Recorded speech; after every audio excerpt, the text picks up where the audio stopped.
أعوذ بالله من الشيطان الرجيم بسم الله الرحمن الرحيم الحمد لله رب العالمين والصلاة والسلام على سيدنا محمد الأمين وعلى آله وصحبه أجمعين أما بعد فيا عباد الله السلام عليكم ورحمة الله وبركاته. Allah-u Teala'nın selamı, rahmeti ve bereketi hepimizin üzerine olsun. İnşallah Teala bugünkü dersimizde abdesti bozan durumları, abdesti bozan şeyleri konuşmaya, zikretmeye çalışacağız inşallah Teala. Abdesti bozan şeyler 4 tanedir. Birincisi el-haricu min ahadis sebileyn. Ön ve arkadan çıkan her şey abdesti bozar. İsterse normal çıkan şeylerden olsun veya nadiren çıkan şeylerden olsun. Mesela kan gibi ön veya arkadan kan çıkarsa veya kurtçuk çıkarsa veya bir insan böbrek taşı düşürse o çıkarsa, kısacası ne çıkarsa çıksın ön ve arkadan çıkan her şey abdesti bozar. İllel meniyye. Sadece meni abdesti bozmaz. Bunun da şekli şöyledir. Bir insan mak'adını yani arka tarafını güzelce yere oturttuktan sonra, yani bir şeyin çıkmayacağından emin olduktan sonra o şekilde uyusa, uykuya dalarsa ve o insan uykudayken ihtilam olursa ve kendisinden meni gelirse o meni abdesti bozmaz. Tabii ki bu insan boy abdesti alması gerekir, o ayrıdır, ama bu insanın abdesti bozulmaz. İkincisi ise zavalul akli.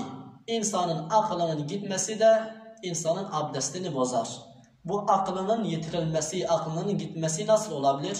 Bi cununin, ev igmain, ev binavmin. İnsan deli olursa, yani delirse, yani deli olmadan önce abdestlidir.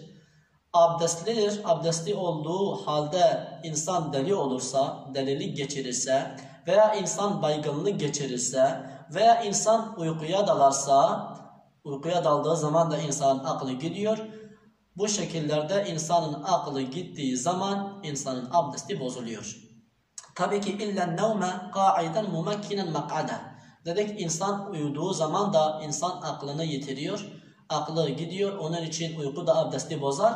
Ancak bir insan mak'adını yani arka tarafını güzelce yere oturttuktan sonra uykuya dalarsa o insanın abdesti bozulmaz. İsterse o insan bir yere yaslansın, bir yere dayansın veya yaslanmasın. Yani bir insan sırtını bir yere yaslamış ve mak'adını yani arka tarafını güzelce yere koymuş. Yani bir şeyin çıkmayacağından emin ise bu Şafii mezhebine göre isterse bir yere yaslansın veya yaslanmasın o insanın abdesti bozulmaz. O insan isterse yolculuğa çıksın, arabadayken böyle olsun veya normal evdeyken olsun fark etmez. El-thalithu, abdesti bozan şeylerin üçüncüsü iltikâ'u beşereteyir raculi vel mar'eh. Yani erkeğin ve bayanın tenlerinin, derilerinin birbirine değmesi de ikisinin de abdestinin bozulmasına sebep olur. Yani bir erkek bir bayana dokunursa veya bir erkeğin vücudu bir bayankine dokunursa veya tam tersi olursa, isterse dokunan olsun isterse dokunulan, ikisinin de abdesti bozulur.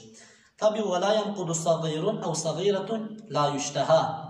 Yani küçük yaşta olan bir erkek çocuğuna bir bayan dokunursa veya tam tersi bir erkek küçük yaşında olan bir kız çocuğuna dokunursa, küçük yaşta dediğimiz alimler 6 ve 6 yaşın altında olan 5, 4, 3 yaşında olan bir çocuğa dokunursa, etkilenmeyecek bir yaşta olan bir insana dokunursa onun abdesti bozulmaz. Onun dışında 7 yaşında veya onun üstünde olan 8-9 yaşında bir insana dokunursa, karşı cinsten olan bir insana dokunursa ve o insanla tabi evlenebileceğimiz bir insana dokunursa ikimizin de abdesti bozulur. Ama evlenemeyeceğimiz kişiler, mesela bize haram olan kişiler, annemiz, avlalarımız, teyzelerimiz, halalarımız gibi, bunlara dokunduğumuz zaman zaten abdestimiz bozulmuyor, bunu biliyoruz. وَلَا يَنْقُدُ شِعَارٌ وَسِنٌ وَظُفْرٌ. Bir bayana dokunduğumuz zaman onun saçına dokunursak veya tırnaklarına dokunursak veya dişine dokunursak bu üç şey abdesti bozmaz. Tabi isterse erkek bayankine dokunsun, isterse bayan erkeğinkine dokunsun. Yani saç dediğimiz sakal da tabi işine giriyor. Saç ve tırnaklar ve sinnun ve dişler abdesti bozmaz. Abdesti bozan dördüncü durum ise messu kubulul ademiyyi, insanın ön tarafına yani ön avretine ve halkati duburihi ve arka tarafındaki tabi o arka yani necasetin çıktığı yere, arkadan necasetin çıktığı yere, o deliğe affedersiniz yani oraya da insan bi batinil kefi, insan elinin içiyle, avucunun içiyle dokunursa yine abdesti bozulur. Tabi avuç içi nasıl olur? Böyle ellerimizi yan yana getirdiğimizde bu gözükmeyen yerler var ya, bu gözükmeyen yerler ile ön tarafımıza yani avretimize, isterse kendimizinki olsun veya başka bir insanınki olsun, başkasınınkine dokunursak, avretine dokunursak veya arka tarafa necasetin çıktığı yere, sadece necasetin çıktığı yere dokunursak, onun dışındaki yerlere dokunsak bozulmuyor. Sadece necasetin çıktığı o yere avucumuzun içiyle yani bu gözükmeyen yerlerle dokunduğumuz zaman abdestimiz bozulur. Ancak bu gözüken yerler yani işte bu elimizin dış tarafıdır veya parmakların içidir veya parmak uçlarıdır. Hani buralar görünüyor. Bu görünen yerlerle ön tarafımıza veya arka tarafımıza veya başkasınınkine dokunursak abdestimiz bozulmaz.